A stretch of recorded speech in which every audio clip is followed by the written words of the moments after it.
ये नई शुरुआत है न्याय की, अधिकारों की, आपके हक की। This is a new beginning.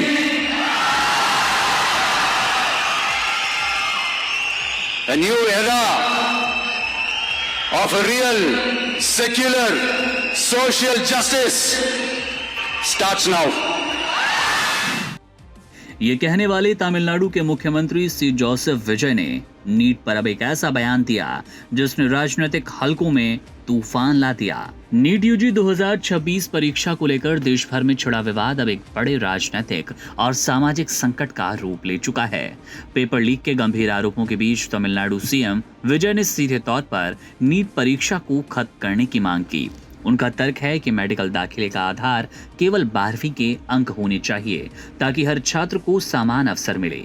लगातार हो रही धांधली ने सिस्टम की विश्वसनीयता पर सवाल खड़े किए, जिससे लाखों मेहनती छात्रों का भविष्य और डॉक्टर बनने का सपना दांव पर लग गया। इस पूरे विवाद की जड़ में है वो असुरक्षित सिस्टम जो बार बार सुधार के दावों के बावजूद फेल है। मुख्यमंत्री विजय ने सोशल मीडिया पर कड़ा रुख अपनाते हुए याद दिलाया कि साल 2024 के पेपर लीक कांड के बाद इसरो के पूर्व चेयरमैन डॉक्टर के राधाकृष्णन की कमेटी ने 95 महत्वपूर्ण सुझाव दिए। इन सुझावों का मकसद परीक्षा प्रणाली को फुल प्रूफ बनाना था, लेकिन विडंबना देखिए, महज 2 साल के भीतर ही एक बार फिर पेपर लीक हो गया और परीक्षा रद्द करानी पड़ी। तमिलनाडु सरकार का हमेशा से यह स्टैंड रहा कि शिक्षा को राज्य के अधिकारों क्षेत्र में वापस मजबूती से लाना चाहिए। मुख्यमंत्री का मानना है कि जब नेशनल टेस्टिंग एजेंसी यानी कि एनटीए सुरक्षा सुनिश्चित नहीं कर पा रही, तो राज्यों को छूट मिले कि वे अपनी मेरिट लिस्ट खुद तैयार करें। अगर इस मामले में अब तक हुई कानूनी कार्रवाई पर नजर डालें तो तस्वीर काफी चिंताजनक है। पेपर लीक की खबरों के बाद अब भारी हंगामा है। सरकार ने मामले की जांच सीबीआई को सौंपी। सीबीआई और राजस्थान पुलिस की संयुक्त टीमों ने देश के कई राज्यों में ताबड़तोड़ छापेमारी की और अब तक इस गिरोह से जुड़े 5 मुख्य आरोपियों को गिरफ्तार भी किया गया।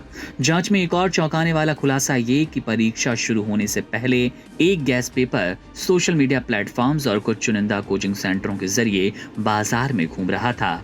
ये गैस पेपर असल प्रश्न पत्र से काफी मिलता जुलता था, जिससे ये साफ है कि सेंधमारी बहुत गहरे स्तर पर हुई। इस विवाद का सबसे दुखद पहलू वे 22 लाख से ज्यादा छात्र हैं जो इस वक्त गहरे तनाव और अनिश्चितता के दौर से गुजर रही हैं। देश के कोने कोने में छात्र संगठन सड़कों पर उतरकर प्रदर्शन कर रही हैं। छात्रों का कहना है कि वे सालों तक एक कमरे में बंद होकर तैयारी करते हैं, लेकिन अंत में पेपर लीक जैसी घटनाएं उनकी पूरी मेहनत पर पानी फेर देती है। ये केवल एक परीक्षा का रद्द होना नहीं, बल्कि देश की सबसे बड़ी प्रवेश परीक्षा के प्रति भरोसे का टूटना है।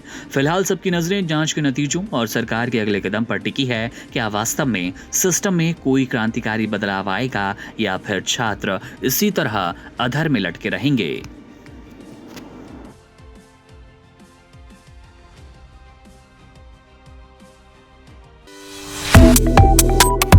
Subscribe to One India and never miss an update.